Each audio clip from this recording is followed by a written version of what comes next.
Alright everyone, today we're going to be looking at the Blade 130X. Now this is a collective pitch 3D helicopter, very capable out of the box. And just for a size comparison, we got the Blade MCPX. This is also a very 3D capable helicopter, but there's a lot of differences in these two. Of course the 130X is a little bigger, which a little nicer. Of course you're going to get a little bit more wind resistance with it, a little bit heavier, so it's going to be a little bit better in a tiny bit of wind. And it's also more powerful. It's also belt-driven tail. Scratch that. It's a shaft-driven tail. And I actually like shaft-driven tails kind of better than belt-driven, especially in small helicopters, because I feel like belts might be able to wear out over time, whereas a shaft, if you never have any tail skids in the ground or anything, it should last a pretty darn long time, or basically forever. So I do like the shaft instead of the belt-driven. It's got the collective tail, whereas the old MCPX has a motor tail that's not collective pitch. It runs by the speed of the motor to adjust your rudder. So this has a collective tail running off the same motor that the main rotors are off of. Take a look inside of it here. I'm not going to necessarily get too close up. I might bring it up there in a second.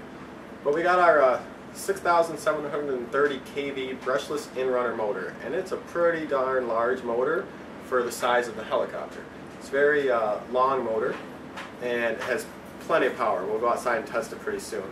This is going to be running on a 300 milliamp 2-cell 7.4 volt 35C battery, and you got your 2.9 gram linear long throw cyclic servos.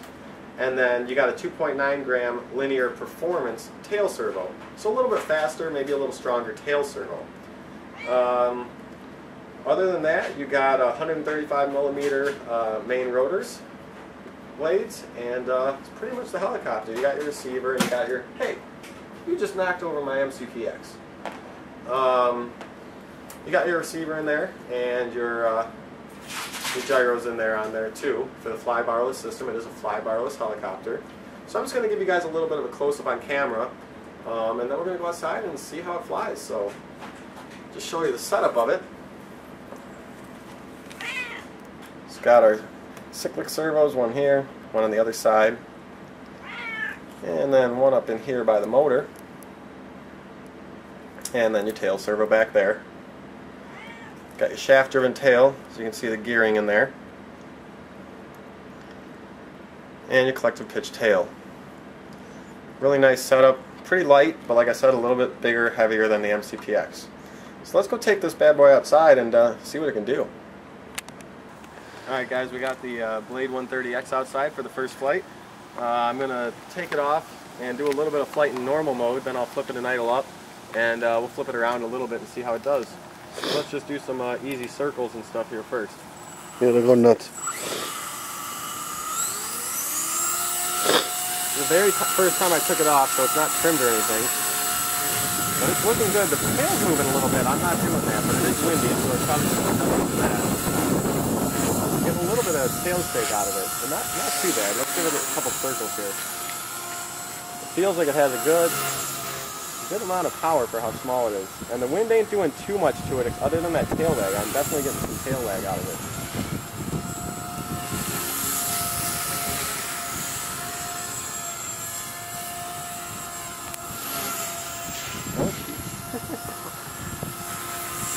Scary tree, man. I'm going to put in an idle up just so we got a little bit more stability with quicker blades. Probably hear it there. I haven't done anything with the gyro setup yet. It's just all stock settings, so I might have to mess with a little bit of settings, but it's fine, okay. Definitely feels like it's got a good amount of power. Let's bring it down by the ground and then shoot it up and just see how fast it goes up. Alright, 1, 2. Yeah, it's got pretty darn good power. Let's flip it upside down here.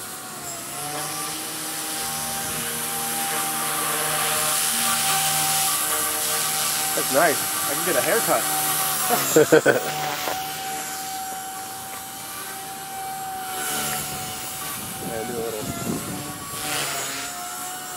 This is definitely a nice helicopter. I've heard about this. I haven't flown one yet.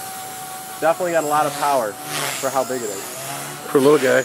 for a little guy. The MCPX is a great little micro helicopter, a little bit less expensive, but this thing definitely offers a little bit more power and control. A little bit larger, definitely more power.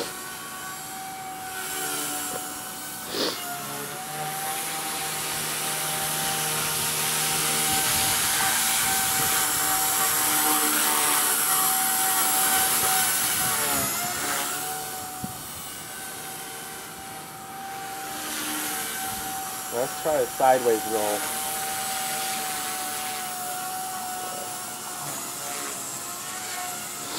Mirror down by me. Where? Right in front of me. What do you want me to do? Right down here, just land it. I want to see this thing. Yeah, do it again. Go up again.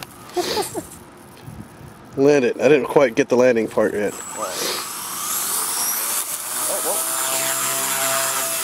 Let me turn it and idle up, and then I'll try to do a little auto rotate landing. Alright, so I'm going to kill the power in a second here, and then auto rotate it down. It doesn't really auto rotate. It's a little too light. Not enough weight in the blades to do an auto rotate, really. Crash and burn. But wasn't a bad crash. But a little helicopter like this, that's what's nice about them. They're pretty durable if you don't nail them into the ground. Oh. Like that. That's a fly-barless system. Once it's in the air, it stables itself out. Hey, can you go land it on your Jeep? Next to the other guy? Next to the other guy?